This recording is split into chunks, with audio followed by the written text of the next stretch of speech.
Let's talk. I like that. What? Let's talk. Let's talk. Let's play Bamboozle. That's a good game. Hi guys, it's Dan. And Amy. And today we're going to do Let's Talk Crohn's edition. Yeah, cronies. Yeah, so we're going to do a little one-on-one interview. Woohoo! Just to explain to people what is Crohn's and every day-to-day thing with you. Yeah, raise a bit of awareness. Raise some awareness. Yeah. Let's do it.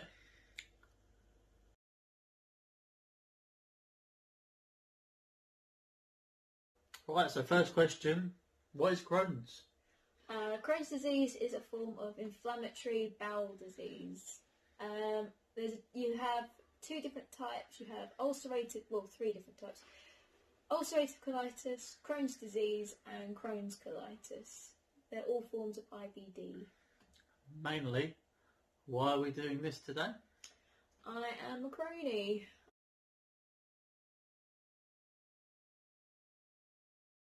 What's IBD? IBD is inflammatory bowel disease, and that is what Crohn's disease is, ulcerative colitis and Crohn's colitis. What's the difference between IBD and IBS? IBS is irritable bowel syndrome that causes things like constipation, and you're advised to eat a lot of fibre when things go wrong. IBD is very, very different. It's different treatment, different symptoms.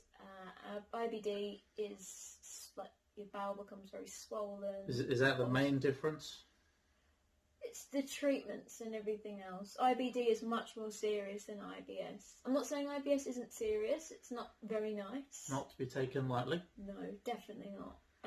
But If it's got an IB at the front of it, don't want to do it. Don't want it. No, Anything don't want bowel it. related is not nice. It's horrible. What about a large bowel? I've got 10 centimetres missing of mine. Woo!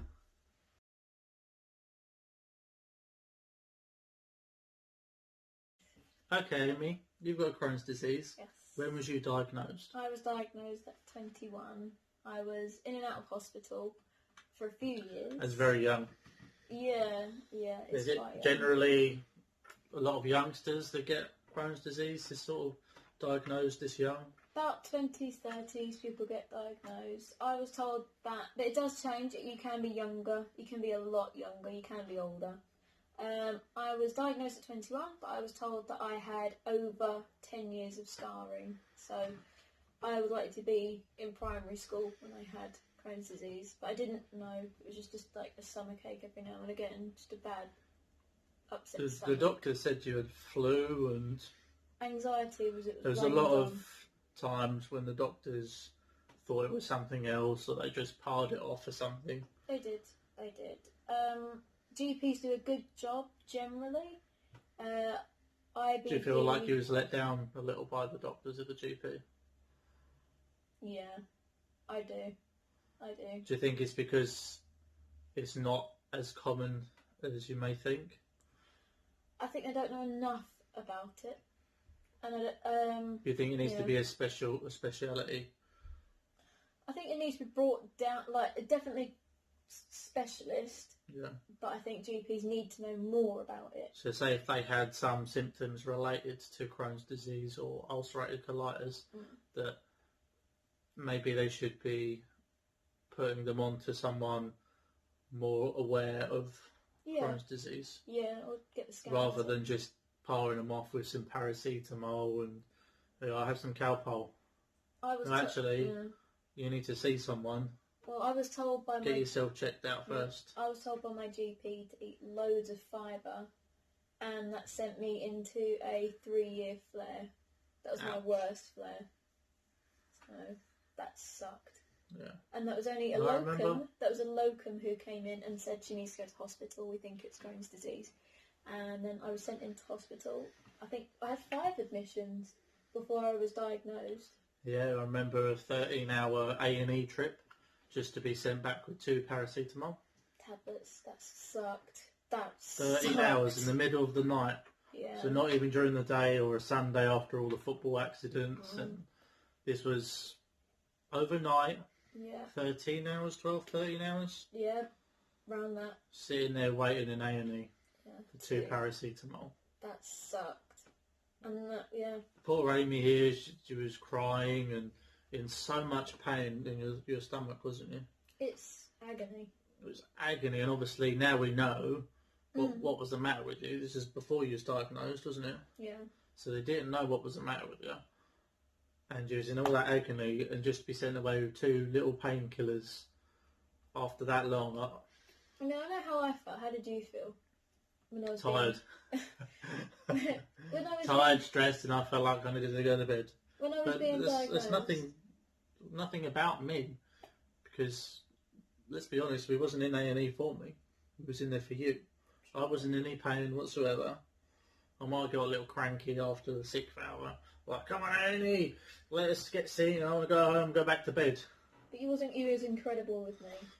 Made sure I was okay. Pushed the doctors. That's what a good husband does. So did my mum. So you can go and make the sandwiches. Thank you.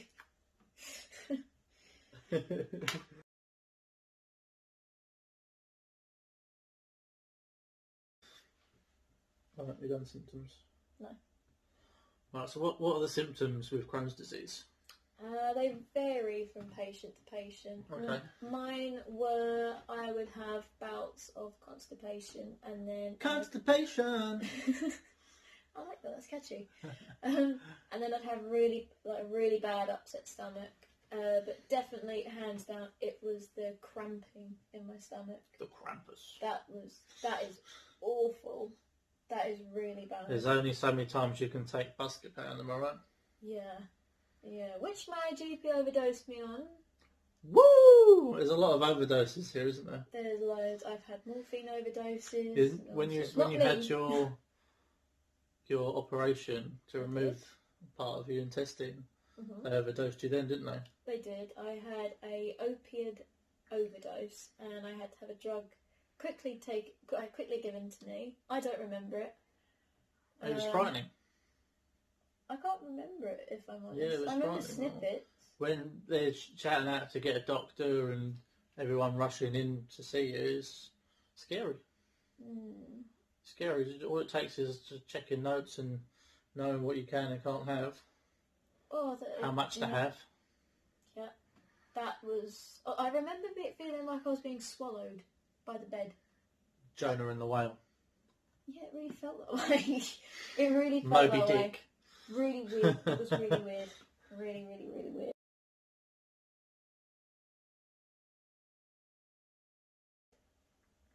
Life changes? Definitely. I think Talk through these life changes. Sorry. Carry on. I like that. Definitely. I think my life changed massively. It felt, when I was diagnosed and I was put on all the treatments and stuff, I felt that my life was over. That I'd just be bedbound and chained to a loo, basically. Chained to the bed. Pretty much, not in the fun way either.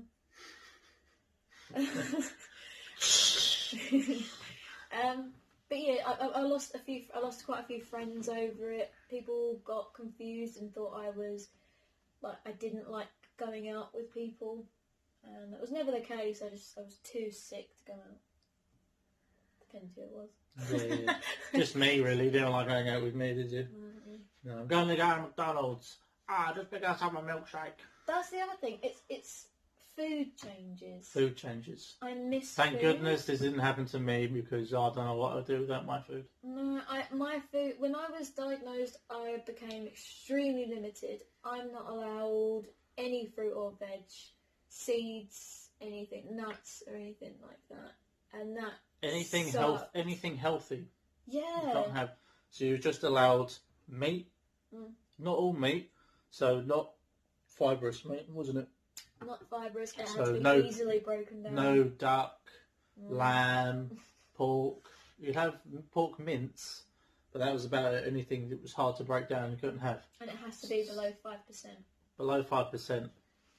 And there I am sitting there with my pork crackling, my lovely pork belly, roast lamb. Loads of McDonald's. And poor old Amy can't have it.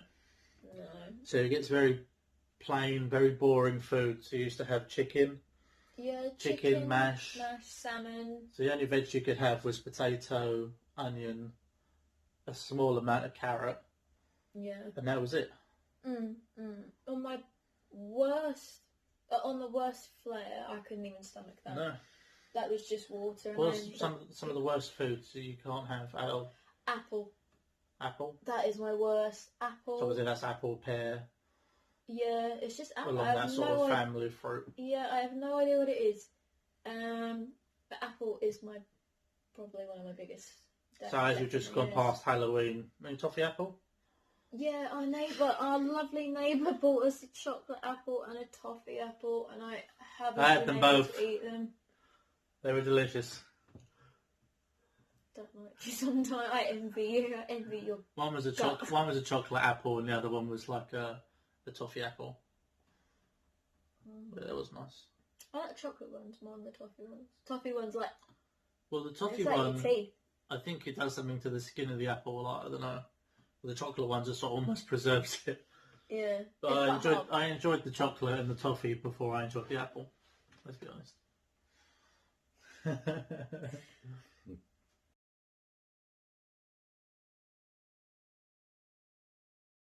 What treatments?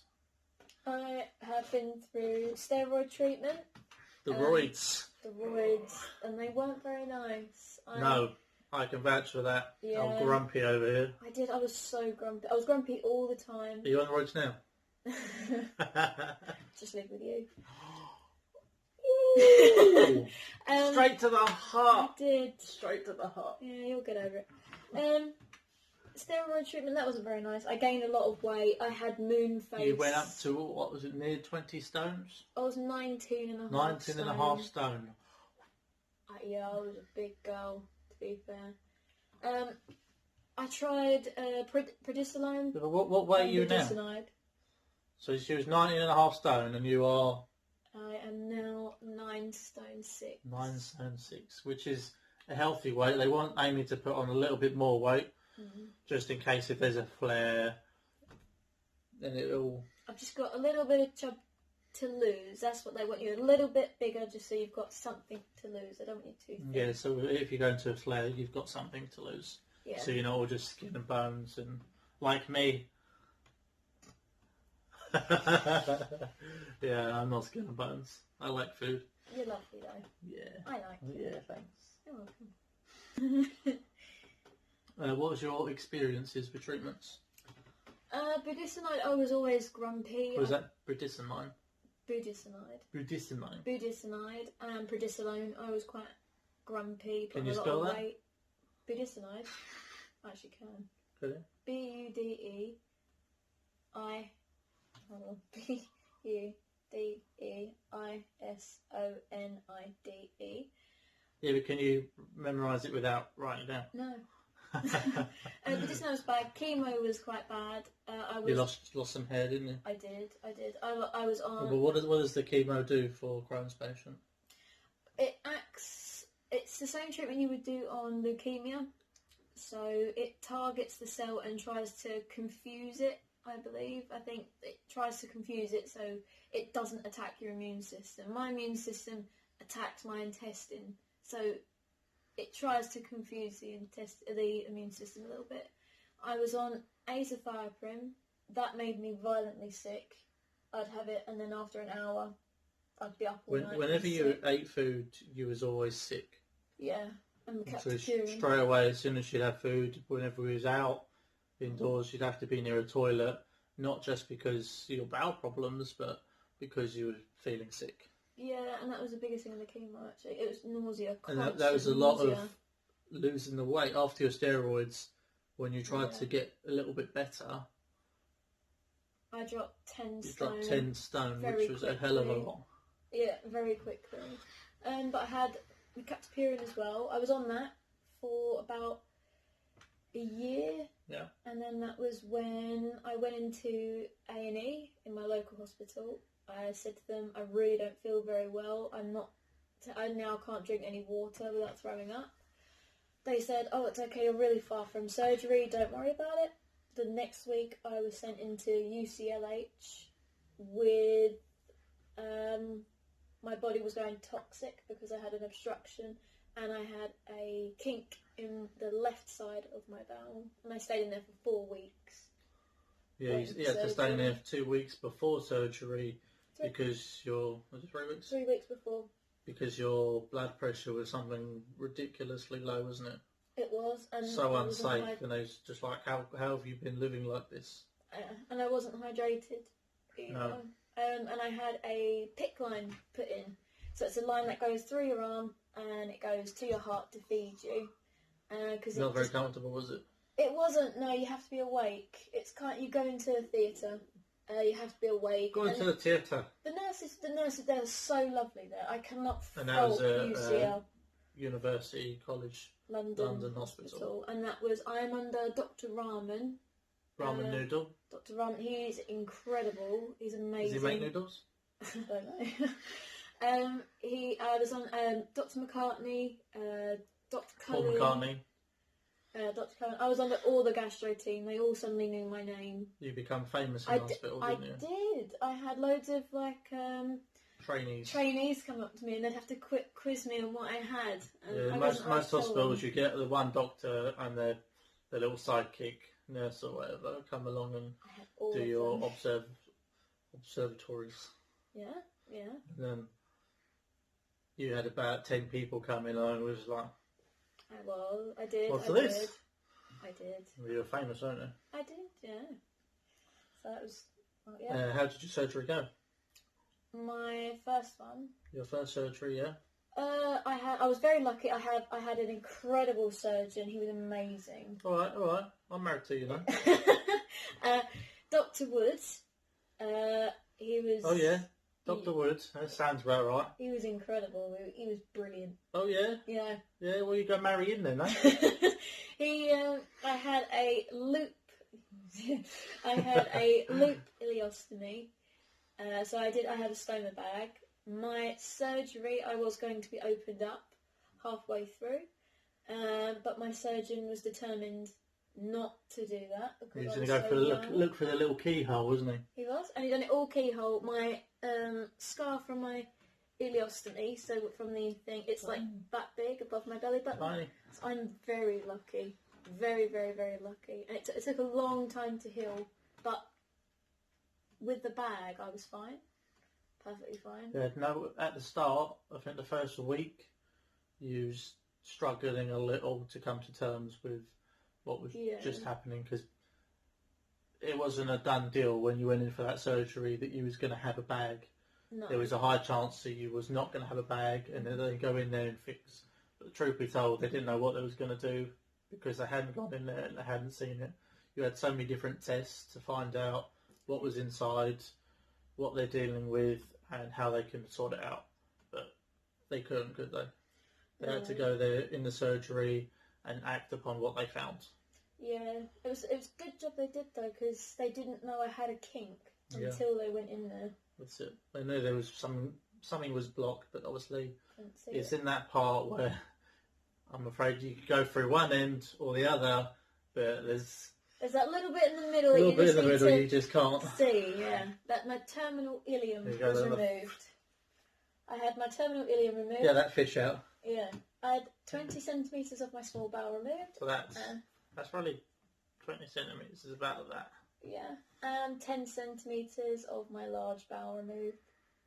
So this is a fair bit. So that's what, 30 centimetres. Yeah, and that's the size of a ruler. It's a very important part as well. The part I had removed actually absorbs salt, so I get very dehydrated very quickly, and I don't absorb B12 correctly anymore. No. I So have injections. have to have B12 injections. Yeah, and they're not Does very. Does anyone nice else have B12 injections? They're quite expensive. They're quite expensive beauty treatment actually. Yeah. So us cronies get it for free. You know, there's benefits. You know, take out the good stuff. Silver lining. And your second surgery, your reversal? I did. I had my reversal 2.5 years after. Which was this year? Which was this year. During lockdown. COVID. So as COVID was clearing up, the first wave, July? June. So it's clearing up in June. Yeah. I went on furlough for a couple of weeks. Yeah, he was incredible. He stayed with me as well. So I was working through the first lockdown at my work for the couple of weeks through March and April and June, most of June, and then I went on furlough from there to look after my love. Yeah, that was a rough surgery. I don't know whether it's. I feel like this one was worse, but I don't know whether because it's so new. And last time I was hooked up to a morphine pump. And Mum did struggle last time. I just don't remember it as much. Because you was knocked out and high as a kite.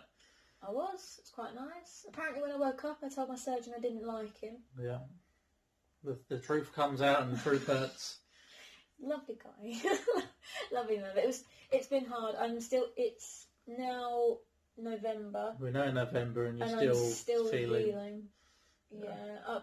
The scar's all cleared up now. There's not much at all there, is there?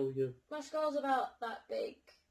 It looks like a sunflower, really. I think we'll post a picture somewhere.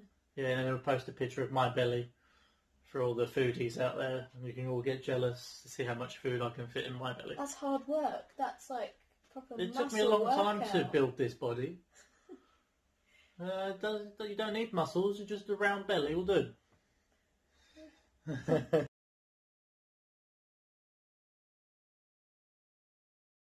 So how'd you get on in public? Public loos and transport and just out and out walking through London and Harlow Town? I must admit, with a bag I was much more confident, which seems kind of silly. A lot of we call them ostomates, people who have a ostomy, colostomy, ileostomy. I actually felt more comfortable with a bag. I felt more secure. Like I didn't have to run to the loo. Now I've had the reversal, I do find I'm very anxious going outside, going out for walks. I get a lot of anxiety knowing that if there's not a loo, I'm going to really struggle. Yeah. And I always have a bag packed with spare clothes, cleaning equipment, medication, and then if it's... Make sure that you get the Crohn's card. Crohn's can send you a card, can't they? Yes. It's called a Can't Wait card. They're brilliant. They're you go on Crohn's and Colitis UK. You sign up for the membership, which is brilliant. You get to speak to different people with Crohn's or colitis. Or you can just message us. Go in the comments. Definitely. Hit us up on Twitter at Dino Geeks. Yeah, I'm on or at Dan&Amy. And we'll answer your questions if we can. And but definitely get a radar key. They're the keys that open any disabled toilets. They're brilliant. Anyone can get them. You haven't even got to be disabled. You just go on eBay. Yeah, but you should really how have a that reason. works, I don't know why. Yeah. Because you could just go on eBay and get it, can't you? Yeah. I mean, the amount of times I've been sworn at for using a public loo. I remember I had to act like a security guard. That was quite fun, actually. Back when we needed to go to the toilet a lot, and we'd be at the O2 Arena watching a gig or something like that. Yeah. And it'd be a massive long, you know what it's like, a massive long queue going all the way down the old.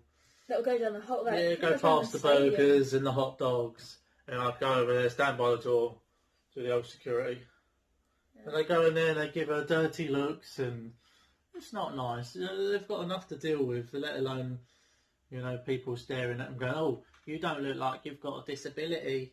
Why do you need to go in the toilet? It's a disabled toilet, it's for people in wheelchairs." And that was a big problem. A lot because they can't see it. Yeah. What's that saying? Not all disabilities are visible. Yeah. And did I say that right? Yeah, not all disabilities are visible. Not all visibilities are disabled. Not all visibilities are disabled.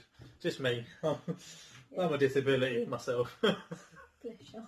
Bless me. But that's been Publix definitely finding the toilets. Yeah, I know people are working on apps at the minute, which are brilliant. They are brilliant, but then I think because of anxiety. By the time and you've stuff, got the app up to find out where your nearest toilet is, you need to go anyway. And usually when you're diagnosed, I would definitely say before you go anywhere, just kind of bring a spare pair of clothes. And scout out where the toilets are, just so you know if you're Pampers, stuck. nappies. They're a shout. Like I'm not like I wear them. Like If you're curry having the night a bad before, day. You gotta do it, innit? You have actually pinched my stuff before. Yeah. Your underwear. Yeah. Yeah.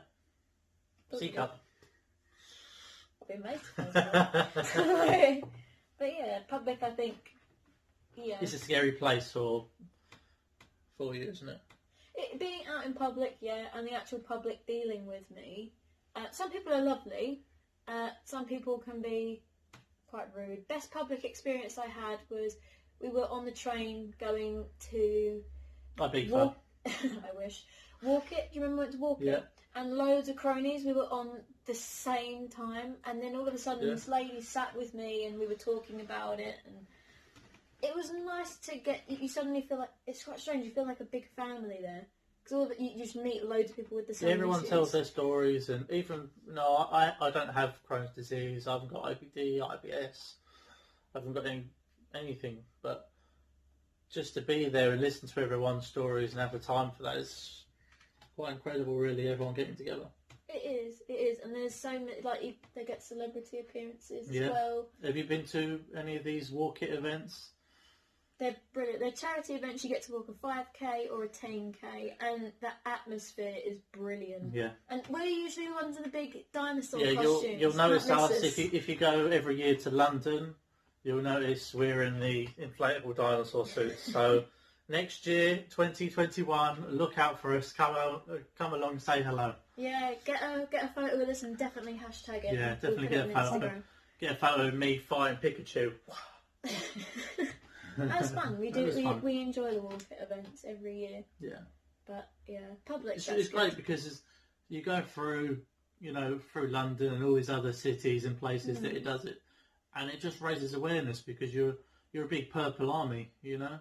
We are, yeah. Everyone dresses up and makes a lot of noise, and it's good because people they don't know what this is or.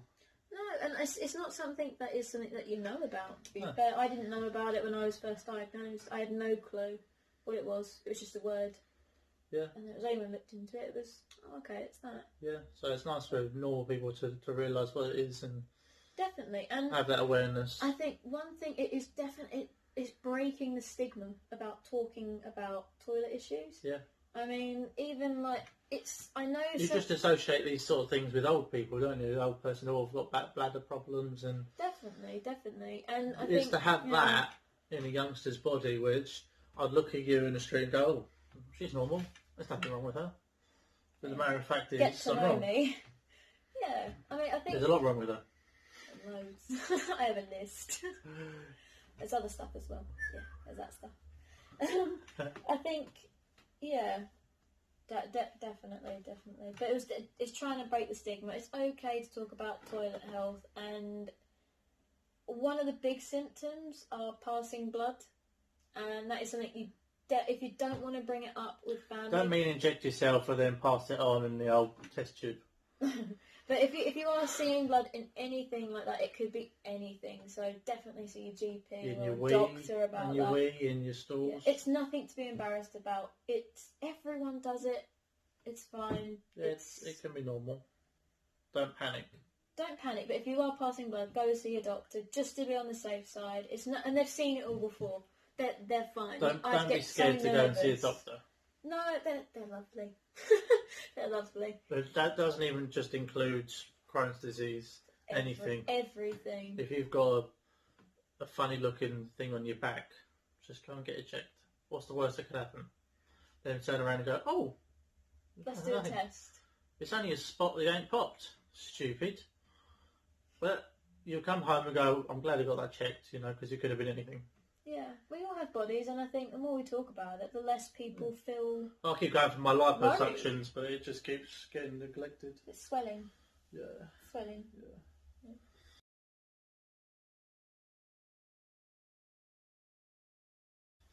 So, what about work? How did you get on with work? I have been sacked 5 times. But that was before I was... That's because you weren't very good at your job. I'm very good at my job. I am very good at my job.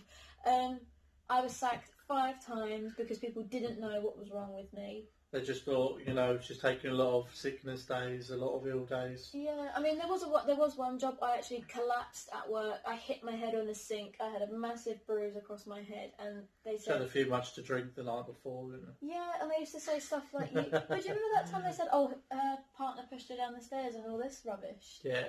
And it was only 2 steps. But, I mean, I've had loads of jobs where I haven't had the support I've needed. The job I'm in now, my boss has been brilliant. She's actually... She looks after you. She does. She understands, and I think that's the main thing with bosses, because, correct me if I'm wrong, but imagine a lot of you guys, your bosses aren't as understanding and forgiving. Obviously, Amy's boss... The one I've got now is incredible. She's brilliant. And I've had a few other good bosses, to be fair. You've known her for a long time as well. And I have. She was my head teacher. She was your head teacher when you was a little baby girl. Yeah. I was only year 1, and then she came to the school. That's pretty good. If you're watching, I'm really sorry that I've pointed out you've been in the school that long. But I do appreciate everything she does massively. She makes me feel more confident about going to work, and she makes me feel normal, that I can live a normal life. Yeah. I haven't got to be one of these people who, like... Green-eyed monster. Yeah, to be fair, yeah, I get very jealous of people very quick. Yeah, you're more like the honey monster from the old cereal box. I like that. I'm approachable and cuddly. Go for it. Terrorising school kids. And terrorising Jamie Oliver for his old sugar habits. I'm just pointing that out. If you are watching this, Jamie Oliver, you took my chocolate donuts away when I was in school. Like, I can't have those now. You took those years from me. Like, I hope you're happy with yourself. And turkey twizzlers are back. They're not the same. They're not as nice, but we still did it. No. And Sunny D, and that's not as nice, but we still came back. So we're kind of winning, but not really. Anyway. So on the same subject as your disappointment. Yeah. Your mental health has taken a lot of knocks. I've had really good highs, and like with the stoma bag, I felt really healthy. We got married when I had the stoma bag. So what's that got to do with mental health? No, good mental health. Okay. Good mental health. So it is a roller coaster. When at my worst, I would say it was after the reversal op. Yeah. Actually, because I was so scared I'd slip back into my old life. And obviously you think, oh, I've gone through the hard part, now I'm going to have the reversal, it's all going to get better, they're going to stitch me up, put a ribbon on me, and I'll be back to being brand new like I was born a baby. Yeah. But the matter of fact is, no, you're going to be bruised, they're going to be beating you up inside, and there's going to be a lot to recover with. There's a lot of recovery. You've got to give yourself a chance. Everyone heals in different places and different time frames, Definitely. I mean, mentally, I was just scared. I didn't want to go back to how I was. You're worried about jobs and I was going out again, and am I going to have a lot of toilet troubles? Yeah, I was concerned in case I couldn't have. I can't eat anything. Can't have kids. Yeah, I mean, to be honest, my dog. I'll be very upfront and honest about it. The lowest I felt was I just wanted to take too much morphine, and that would be it. It would be done. There was a day where you did give up. I broke, and I think it's important to talk about it, but at the same time, you don't deal with these things alone. No, I spoke to Daniel about it. I spoke to my mum, my dad. My brother, my nan, who's not here anymore, but she was incredible, and my pops. My pops gave me the best advice ever. Which was? He had cancer previously. A few times. Yeah, he beat it. We always said he was too arrogant to die. He turned around to me when I was diagnosed, and he said, "You've got to make a decision to beat it. Half of it is in the mind." And at first I kind of thought, like, what's he on about? But I get what he meant now. if I had to make that decision to go, it's not going to beat me, it's not going to run my life. I have Crohn's, but Crohn's isn't me. Yeah. And I beat it. You did. I beat it. And it's not something where it will go away, it's lifelong. There's no cure for it yet, is there? No. Not yet. Yet. Keyword, yet. Well, they said there wasn't a cure for, coronavirus. Yeah. And now we're on the verge of getting a vaccine, so Definitely. there's always hope. All the foundations and... Definitely. And there's so much They've support. got to be built, it's been brought up, and then once you've built it right up, you can start tackling it better, more research, more funding. It all goes to the same place. And yeah.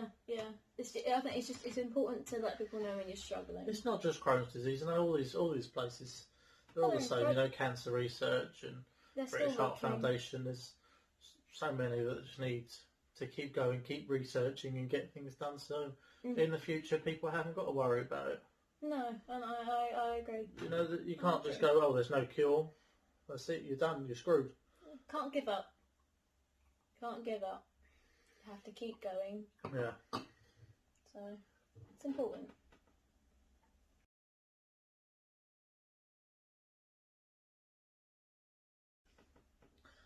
Getting help. Yeah. I think. Who would you speak to? Speak to the Crohn's and colitis group on Facebook. Definitely, their forums are brilliant on Facebook. Best people to talk to, people that have got the same problems as you. Yeah. Sometimes I think when definitely don't go to Google for all your answers. Sometimes, like, you see some stuff. Don't even get me started, Mrs. I know, and then straight away I think, oh my God. no, what's happening? Oh no. Yeah, but you shouldn't go into a panic. But if you are stuck and it is a healh problem and you're concerned, go to your IBD team, your doctor. If you haven't got an IBD team, GP. Yeah. GP, and then or ask for a referral. See if you can speak to someone specialist in the gastro team, or definitely. Get a more expert opinion on it. Definitely, 100%. Definitely speak up. Don't go quiet. No, and with mental health as well, definitely. If you're not coping, and you've got no one to talk to, you can always talk to people who have it. There's loads of support groups. You can talk to your GP, and your GP will refer you to a mental health specialist. I'm under them. Yeah, and It is mental. But then, friends and family as well. I was quite embarrassed to talk about it with you, just because I thought don't listen. She can talk as much as she wants. In one ear, out the other. But you have been incredible. You've been brilliant, and I sometimes tell you a bit too much, but every time. You tell me that all the time. Like, sometimes. Well, it's nice, husband and wife got to compliment each other nice and say nice things, haven't you? Yeah. You look very pretty today, Amy. Thanks. See? You got to do these things for a happy marriage, haven't you? Happy wife, happy life. Yeah. Go and make me a sandwich. I have to make my own sandwich because it tastes nicer. Whoa, you say I make a good sandwich. Yeah. When I do make a good sandwich. Like I said, you've got to be nice.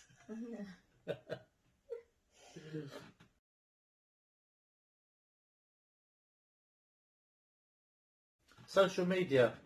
Is there many platforms out there for you can speak to someone, message? Yeah, there are tons.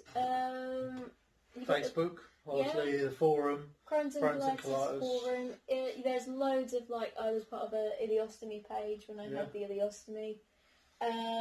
Cooking with Crohn's, that was another good one we saw. Cooking with Crohn's? Yeah, they get to, you see people, you don't all have the same diet because everyone's so different, but you get to see what some people can have and you think, oh, I'll actually give that a go. Yeah. And I'm also part of Crohn's and pregnancies, because fingers crossed, we're hoping to do that. There's loads. There's so many groups now, and there's support groups, support chats. If you're in Harlow, definitely give us a shout. I'd love to talk to another crony. Yeah. I don't know many. But yeah, it's good. It's all good. Yeah. Fundraisers. We spoke a bit about the walk it in London and the other various cities. You know, is there other fundraisers that you've done or? We've done a cake sale at the school once for my old house. We did that once. We do little like events, don't we, every now and again. We've done a quiz night, which actually went really well. Quiz night. We've done the what's it called? The Grand National. Done a sweepstake for the Grand National, didn't we? We raised quite a lot of money. Raised about £50 for cancer. Yeah, we've done loads of different bits. Yeah. But the biggest fundraiser stuff and charity is Crohn's and Colitis UK. But that's in the UK. I know there's loads of other ones. I think it's Crohn's and Colitis in the US. There's just Crohn's and Colitis. But in England, it's Crohn's and Colitis UK. It's good stuff. I've done the London to Brighton cycle, which is about 56 miles, I think. Yeah. We raised quite a lot of money then. I've done the Rough Runner. Done loads. Yeah. We tried to keep going, keep pushing the boundaries, and we're just thankful for all the support we've had and the money that's come in. And even if it's the same person, every time we do an event, they put in £5, £10. It's all going to the same place. So, you know, we're so grateful and thankful for everyone's support. Definitely, and it's not just us. I mean, everyone, all the charities we've given to as well. They've like, you're helping so many people. So if you're listening and you're thinking, oh, how can I donate? Just go straight away to Crohn's and Colitis website. I'm pretty sure you can find something to donate there for. Yeah, you can, and it's all to go towards. They're trying to find a cure and get more IBD nurses, more IBD teams. Yeah. A bit more understanding on what's going on, because it's getting more common, which in a way is kind of good for the cronies at the minute because there's more people to talk to. Yeah. At the same time, you think it's not good because I know you're going to be in, no pun intended, you're going to be in for a bit of a shit show. So yeah, so it's not. If you want to donate, we do loads of charity work. At the moment I'm doing a teenage cancer trust, so if you want to donate for that, you can. Next month I'll be doing a charity event for Great Ormond Street Hospital for little children. So Incredible place, that. Please just keep your donations coming, keep the support going. Yeah. We'll keep fighting, keep working, and it all helps. So yeah, we'll do. Please just keep it coming. About all the charities, I think. Yeah. It'd be quite nice. I think so. Yeah.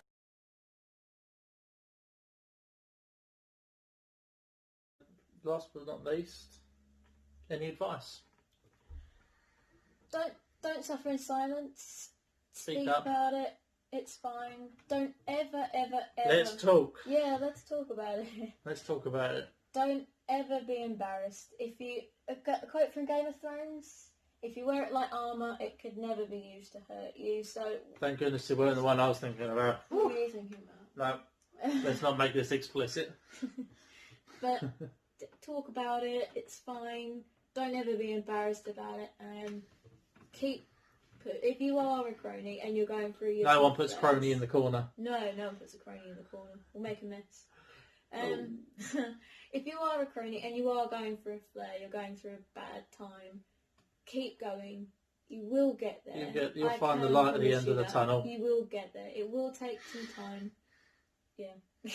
It will take some... It can take time, but it's you've worth it when you're on the other side. You've got the support. Yeah, and if I know sometimes families and friends, I don't think it's because they're being horrible. I think it's just they don't understand it. I know I'm fortunate. I've got a family who they're very, very good with me. They understand everything, and I've always got people in my corner to take. Like they take me to hospital. Like I said, my nan, my mum, my dad, my brother, my grandma. Bless her, she's always praying for me. My pops would always talk to me about it.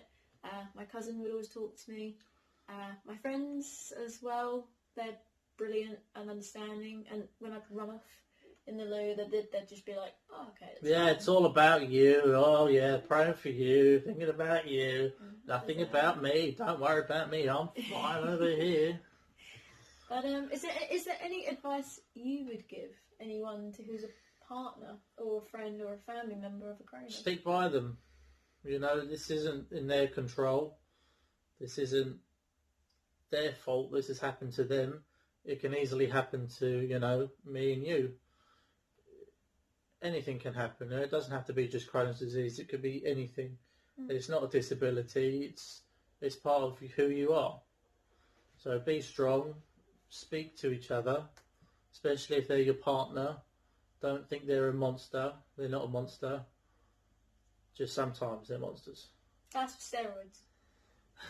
Yeah, it's when you start getting more muscular than I am, I get a bit worried, and you'll have a bigger beard than I have. Yeah. Yeah, it's when you start stroking my face, and then I'll start stroking your face. Whoa, Chewbacca. But no, be supportive, stick with them. It's not their fault. I definitely think, maybe something worth mentioning, I don't know, when,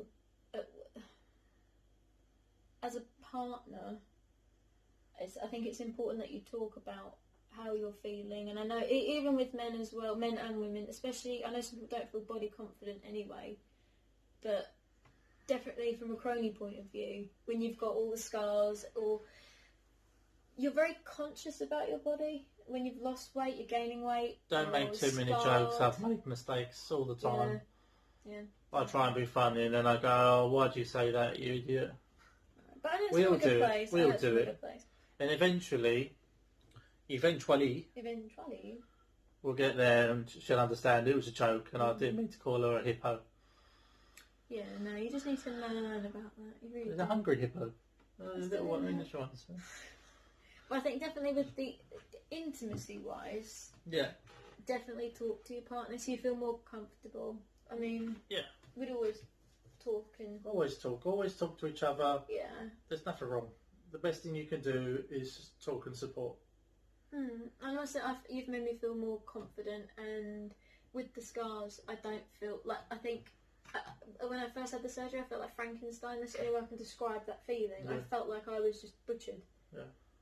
But the way how you are, it made me feel more confident and quite proud of my body. Like you said, you call them my battle scars, don't you? Yeah, you're a little crony warrior. Crony warrior. So, yeah, I'd say I've got you to thank for that. Just keep fighting. You'll get there. Everyone needs you, don't they? They need a little you. You can't, he's mine, but... Yeah. That was very protective of you. That was. No, can't do that. Don't do that. No. You want someone like a Dan, but you can't have my Dan. He's mine. They've all got their own partners. Yeah. That are strong. You got your own. But I like you. You're my favourite. I don't know Lucky how well me. that is, yeah. But, Don't make me sandwich, will you? Just eating 5. I see. What about body shaming? What about body shaming the blokes, you know? Just because I can eat 5. You have a lovely body. I've got to keep... Well, I say I've got to keep this shape up, you know. Yes, it's winter. Round. Winter is coming. Yeah, winter's coming, you know. Stock up, stay warm. Yeah. You don't know when you're going to hit another lockdown. We're in one. I mean, we're going to hit another one. Oh. Who knows how long this can go on, this COVID, huh? I don't know. We'll definitely talk about COVID in another Let's Talk session. If you like what you hear, what you see, yeah. then get in the comments, make sure you give us a like, subscribe to our YouTube channel, hit us up on Twitter if you've got any questions at the Dino Geeks or Dan and Amy, and we're hoping to start a new Facebook group, so please have a look at that and follow us on there as well, okay? Dan and Amy out.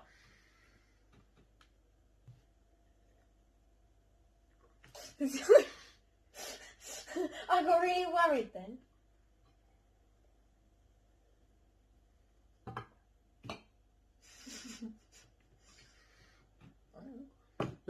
Dance. Put on those braid shoes and dance the blues. Oh, you're putting all this table Oh my back. god. What? Squeaking at me.